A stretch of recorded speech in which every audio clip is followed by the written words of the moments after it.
Hello viewers, welcome back to my channel. আবারও হাজির হলাম তোমাদের সামনে নতুন আরেকটি ভিডিও নিয়ে। আশা করি সবাই অনেক ভালো আছো। আজকে তোমাদের সামনে আলোচনা করব class 9-10 unit 14 lesson 11 the trial বিচার। Won't you take the money, Shylock? Portia asked. Portia জিজ্ঞেস করলেন, শাইলক আপনি কি টাকা নেবেন না?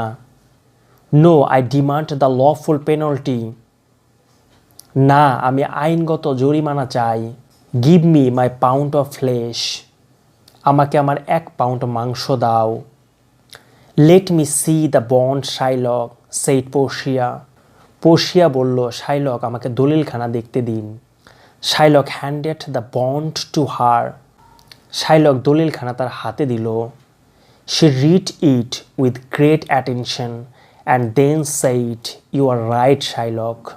তিনি খুব মনোযোগ সহকারে এটা পড়লেন এবং বললেন, আপনি ঠিক Shylock. The law is on your side. আইন আপনার পক্ষে। You can claim the flesh. আপনি মাংস দাবি করতে পারেন। But I would request you one more time to accept the sum Bassanio is offering you and let me tear off the bond. কিন্তু আমি আপনাকে আর একবার অনুরোধ করছি, ভ্যাসানিও আপনাকে যে টাকা দিতে চাইছে তা গ্রহণ করুন এবং আমাকে দলিলটি ছিঁড়ে ফেলতে দিন। But Shylock would not give up his claim. কিন্তু শাইলক তার দাবি ত্যাগ করল না। Portia then turn towards Antonio and said, get ready Antonio for Shylock to cut his pound of flesh. Portia তখন অ্যান্টোনিওর দিকে ঘুরল এবং বলল, অ্যান্টোনিও, শাইলক 1 পাউন্ড মাংস কেটে নেবে, এর জন্য প্রস্তুত হও। The law gives it to him. আইন তাকে অধিকার দিয়েছে। Shylock was filled with joy on hearing what Portia said. Portia যা বললেন তা শুনে শাইলক খুশিতে গদগদ হলেন। He began to praise Portia in disguise for her wisdom and righteousness. তিনি ছদ্মবেশী পোর্শিয়াকে তার বিজ্ঞতা ও ন্যায় নিষ্ঠার জন্য প্রশংসা করা শুরু করলেন। He cried out, oh noble জাজ, o excellent young man, you are a second Daniel who has come to this earth. তিনি চিৎকার করে বললেন, ওহে মহান বিচারক, ওহে চমৎকার যুবক, আপনি পৃথিবীতে আসা দ্বিতীয় Daniel. Portia urged Shylock to cut the pound of flesh he demanded.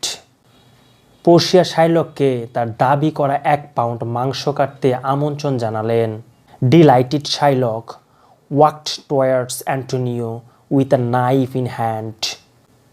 খুশি হয়ে শাইলক হাতে চাকু নিয়ে অ্যান্টোনিওর দিকে এগিয়ে গেলেন। He told Antonio to uncover his chest. তিনি অ্যান্টোনিওকে তার বক্ষ উন্মুক্ত করতে বললেন। But as he was about to cut Antonio's flesh, Portia stopped him. কিন্তু যেই মাত্র তিনি অ্যান্টোনিওর মাংস কাটতে গেলেন, পোর্শিয়া তাকে থামিয়ে দিলেন। She cried out, "Wait a second, Shylock. Never forget, there is no mention of blood in the bond." চিৎকার করে বললেন, অপেক্ষা করুন শাইলক, কখনো ভুলে যাবেন না, দলিলে কোনো রক্তের উল্লেখ নেই। Therefore you cannot shed a single drop of blood while you cut your pound of flesh, or else you pay the penalty. অতএব 1 পাউন্ড মাংস কাটার সময় আপনি 1 ফোঁটা রক্ত ঝরাতে পারবেন না, অন্যথায় আপনাকে জরিমানা দিতে হবে। And the penalty is the state will take your property from you. এবং জরিমানা হলো রাষ্ট্র আপনার কাছ থেকে আপনার সমস্ত সম্পদ নিয়ে নেবে। You lose everything that you have now, Shylock. আপনার এখন যা আছে তার সব কিছুই আপনি হারাবেন, Shylock. Shylock understood it was not possible for him to cut a pound of flesh without shedding blood. Shylock বুঝলেন যে রক্ত না ঝরিয়ে তার পক্ষে 1 পাউন্ড মাংস কাটা সম্ভব নয়। He was defeated by the wise lawyer. তিনি বিজ্ঞ আইনজীবীর কাছে পরাজিত হলেন। He hung his head and without another word left the courtroom. তিনি আর কোনো কথা না বলে মাথা নিচু করে আদালত কক্ষ ত্যাগ করলেন। Thus Antonio's life was saved. এভাবে অ্যান্টোনিওর জীবন রক্ষা পেল। সো ভিউয়ার্স, নবম দশম শ্রেণীর এটি ছিল লাস্ট প্যাসেজ। তো পরবর্তীতে নতুন কোনো ভিডিও নিয়ে তোমাদের সামনে আবারও হাজির হব। সে পর্যন্ত সবাই ভালো থাকবে, সুস্থ থাকবে। যদি ভিডিওগুলো ভালো লেগে থাকে তাহলে অবশ্যই লাইক, কমেন্ট, শেয়ার এবং সাবস্ক্রাইব করে পাশেই থাকবে। Till then, bye by.